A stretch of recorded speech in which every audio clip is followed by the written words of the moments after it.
Hi, good evening. Paras here. Welcome to the pre-match show. I'll be your host for today evening.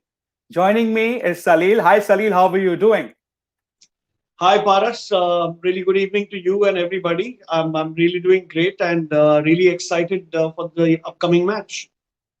Oh, what a wonderful contest today, Salil. We have Punjab taking on Mumbai from Chennai, and it promises to be a good one, doesn't it? Yes, absolutely. I mean, both the teams are coming after a loss, and they really want to get their points up in the table. So it'll be a close contest, and let's hope for an exciting game tonight. Oh, absolutely, Salil. Talking about the toss, Punjab has won the toss and elected to bowl first. What are your views about this? It's it's kind of a tricky one. You can call it a double-edged sword. Punjab has really not found its mojo in the initial by batting first. They've not really batted well, and the last couple of occasions they've really struggled. So I think what they'd want to do at this point in time is keep their nerve, know how much they're going to chase, and Hmm. expecting that the Chennai pitch might not give runs a running target of more than 150 or 60 runs. They might be in a position to chase this. So I think this might be their game plan, because what's happening with Punjab is they're banking too much on their batting, and if their batting doesn't fire, their bowling absolutely does not have any sting to take those wickets that are required, to defend a certain total. So going second could be a gamble, could be it's a scary gamble because of the way the pitch plays later on for the batsman. So we'll have to just wait and watch. Right, Salil. What do you think Rohit Sharma is thinking right now? Is he happy by batting first, or and also the middle order that he has is done well in parts, but a certain bit of collapses also in the last four matches? Well, I think this Chennai pitch has been a home for the Mumbai Indians, right? And this is their fifth match that they are playing, and all the matches so far they've batted first. So to begin with, Rohit Sharma will not be worried because he knows that it's something that's happened in the past, and they've won two and they've lost two in this situation. He's also been the high scorer for MI with more than 150 runs, but he's really not found his form like the other batsmen in the tournament. It could be something to do with the pitch, but Rohit Sharma being Rohit Sharma, I was seeing some background work of the Mumbai Indians, and Rohit Sharma made his spinners bowl 50 balls to him, and he tried to hit 50 runs without scoring a lofted shot. So it shows what kind of a game plan Mumbai are going to come with. They want to keep their wickets till the end and make sure they steer the ball and maneuver those ones and twos so that they can get to that target of 150, 160 above, around 10, runs more than 150, which seems to be like the par score of the past few days in Chennai. So I think they've got their game plan in place. Yes, you want their middle order to fire. You want a Surya Kumar Yadav who's got a couple of starts in the tournament to play a little better and show his class to the Chennai crowd for the last time. And then you have the other middle order batsmen like the Pandya brothers and Pollard who also need to fire. So all in all, I think they'll be quite convinced with the kind of preparation they are on. Talking about Rohit Sharma, enough said about Sharma. He's fantastic, a very well-established player. But the talk of the town is Surya Kumar in this lineup. The way Yeah, he's been I batting mean, is superb, right? yes, the lineup that we just saw, I think they've kept an unchanged team, and with that, obviously they look stronger. Mumbai doesn't really look like they need to change. Maybe that one pace bowler and one spinner gamble that they have to do, which they've done in a Hmm. Jayant Yadav. I think he bowled brilliantly in the previous match, although he went for a few runs initially, but that spin Yeah. always helps. Remember, Punjab has two explosive left-handers in their team, in Chris Gale and Nicholas Puran. So he'll obviously be helpful being an off spinner against them. And I think you can expect him to come on only when they're batting and not when the right-handed batsmen are batting because they'll really pick him up. So I think that's a good side for Mumbai, and they could find their formula again in this match. Salil, we previously discussed this offshore. The encounters between these two teams have been fantastic. Even in the last season, the match that they played turned out to be a double tie. What are your views about that, Salil? Oh, I think it was an absolutely cracker of a match, wasn't it? I mean, you can't have a super over also tried to go to another super over. I mean, it gets. I remember everybody staying up and watching that match. So I think you can expect the same kind of excitement this time around. They have no love lost really between each other, purely because if you see that Rohit Sharma has got a very good record against this team, and also you have KL Rahul who has scored a lot of runs against Mumbai, and his average and strike rate is also upwards 140. So Yeah. it's quite encouraging, and for both the teams to go at each other. And by getting Ravi Bishnoi in, he's troubled a lot of Mumbai batsmen and a lot of batsmen in the last version of the IPL. So I think that change of Ravi Bishnoi, which we see right now in the playing 11 of Punjab, is a great deal. Again, no David Malan here, so I'm a little shocked. But they actually Salil, have their batsmen. what are your views about Nicholas Puran? I mean, he's got three ducks in this tournament, all three of them being very unfortunate. He's the main man coming down two down in the batting lineup. Any views with regards to Puran? I think the collapse of Puran and the inconsistency of the others has really led to the Punjab downfall this season.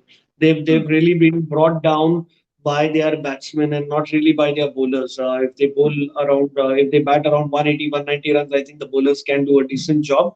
But the batsmen need to fire. Having said that, Nicholas Puran, yes, has been unfortunate. There was a ball he hooked and went straight on the first ball. The last match he got out without Chasing even a playing a ball. ball and run out. So slightly unfortunate, but I think the team management realizes his talents, and we know how long he can hit the ball.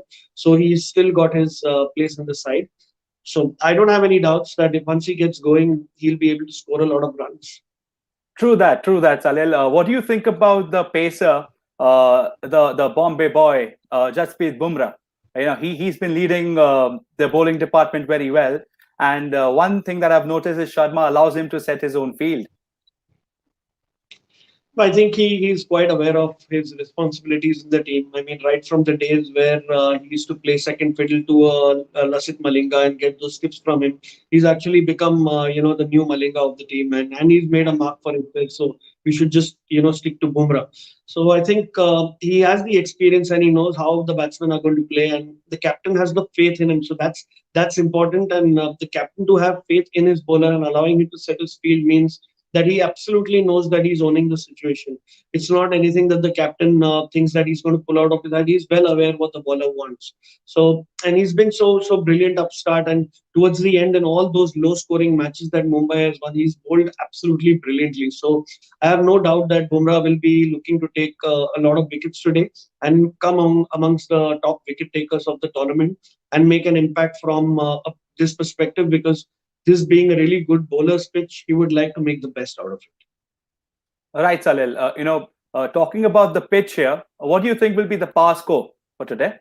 I think around 150, 160, 150 would have been the power score. I think anywhere between 155 and 165 is what Mumbai would score, considering that they are used to this pitch and playing here for the fifth time. So I think they might be able to score 5 or 10 runs more than the actual power score that's around 150. So I think 155 to 165 is a good score to defend Right. things. I mean, we've seen that happen. We've seen 150 also being defended on the same pitch. Apart from this, a lot of talk with regards to Chris Gale. There's not much expected of him in the fielding department. Won't dive. Whatever comes straight to hand is what he's good at. But with his batting, is he out of form? Is he in form? A lot of questions being asked. How do you reckon he's gonna do tonight? I hope he really fires. I mean, he needs to fire. If he's not going to fire, then the selection would be a little difficult in the upcoming matches, because you need to give the other guys also a chance. But Chris Gale being Chris Gale, and the universe boss is capable of hitting them far and long. I think he might also want to settle, get settled in, get his eye in, and go for a bigger score.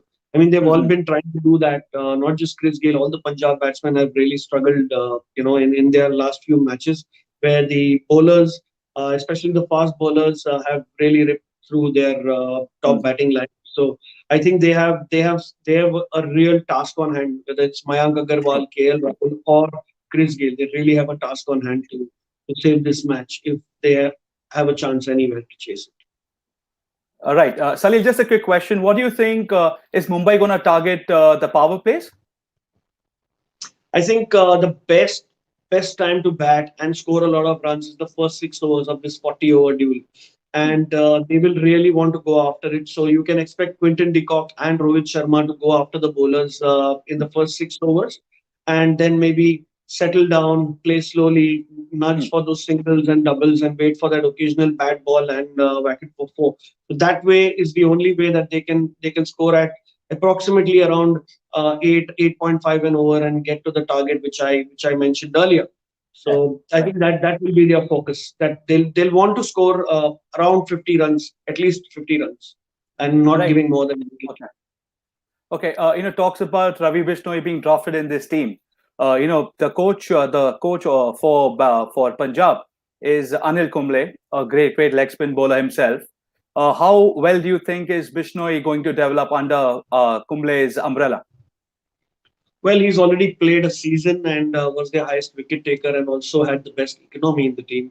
So Hmm. you already know the kind of effect that Anil Kumble has on a Ravi Bishnoi, and obviously they have another leg spinner, Murugan Ashwin, which they didn't pick. I was a little surprised because Yeah. Mumbai has a lot of right-handed batsmen. And Hmm. but for Ravi Bishnoi, I think he's a youngster. He burst into the scenes a couple of years ago in the Under 19 World Cup, and ever since I think last year he's really proved himself to be a bowler who can be played in every single match, especially in Indian Hmm. conditions. You rarely get those leg spinners to bowl. I mean, you have a Rahul Chair, you have a Ravi Bishnoi. These are just excellent bowlers. So I firstly am quite surprised that he was not played from the first match to begin with. Hmm. True. But I'm quite glad that they've played him because I think he has a lot of promise. He's got a lot of variation. He feels very well off his bowling, and he's capable of doing a lot of making a lot of damage for any batsman, not just Mumbai batsmen, especially on a pitch like Chennai. Right, Salil. We've discussed about Mumbai's batting. We discussed about for Punjab's batting, the bowling for both teams. Whom do you reckon is going to have the upper hand today? I feel, and I have a gut feel that Mumbai, being playing their fifth match over here, have the upper hand. And I feel today Rohit Sharma will feel that he would want to take the 2 points in his bag before they travel to Delhi. I would pin my money on Rohit Sharma. I'd pin my money Rohit on Rohit Sharma. Sharma. So he's your player And for maybe tonight. He's going to do well for Mumbai. absolutely Any picks from Chennai? I'm sorry, from Punjab. Punjab. Well, we can look at Ravi Bishnoi. I think Ravi Ravi Bishnoi can do. Bishnoi. Just a question to all our fans there. Anyone who thinks and wants to challenge our experts Gyan, which was fed across today on our show, can hit us in the comment section, and we'll be more than happy to answer. Salil, any last views with regards to the pitch? And I know we've discussed about the pitch, but Mumbai being the favorites for winning this tournament have played in totality of 26 matches against Punjab, and they've managed to win 14, and Punjab is won 12. So that's very, very close as an overall Yeah, contest. absolutely. But while it's very close, you can say that there's no favorite when it comes to the start of the game. I think Mumbai have the edge because they've played on this ground for the last 10, 15 days. So so it should be a close contest. By the looks of it, we don't see it to be a one-sided contest. And while Punjab is trying something new, quite surprising, winning the toss and putting Mumbai to bat first. I think it'll be something exciting to watch. If Let's see if they pull a carrot on their back. Right, Salil. So, live action. Thank you for joining us, Salil, and to all our viewers. We'll catch up in the mid-match presentation. Thank you all. Live action. Absolutely.